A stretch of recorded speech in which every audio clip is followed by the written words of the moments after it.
CBS News White House reporter Willie James Inman joins us now. So, Willie, let's talk about TikTok. It faced a Saturday deadline to find a U.S. buyer or face a potential ban. The president announced Friday on Truth Social he was granting a 75-day extension.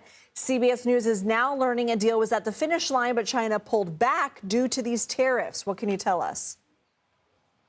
Yeah, that's right. Happy Friday to you, Lindsay. It was all but said and done until these tariffs were announced. Essentially, China had agreed to approve this deal that the vice president, his team, have been working with investors for months now to bring about this deal. The U.S. government had a buy-in, had basically approved this, worked to approve it. Also, the investors who were going to essentially take over the American operations of TikTok had approved this as well. But China reversed itself in this instance because of those retaliatory tariffs. We're learning that ByteDance reached out to the White House on Thursday after these tariffs were announced and said that China would no longer approve this deal because of those tariffs. It would have taken 128 days or so for this deal to be worked out, and ByteDance would still have a ownership less than 20%. That's what the law states here, but it's also unclear how this moves forward. As early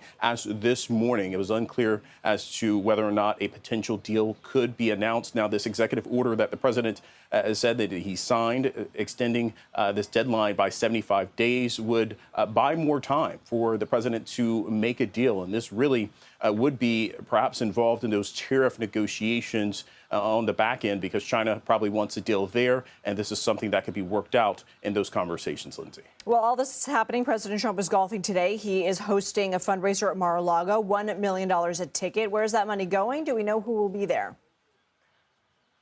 Yeah, that's right. Quite a bit of money being raised at this event that's being hosted by MAGA Inc. That is a super PAC that supports President Trump. Now, these super PACs can raise unlimited money. They cannot be connected to the campaign, though.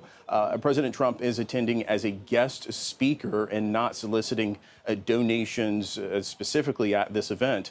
So that money will go towards supporting that super PAC. And in terms of the attendees, we know that congressional Republicans will be there, donors and close allies to the president, Lindsay. Okay, Willie, thank you.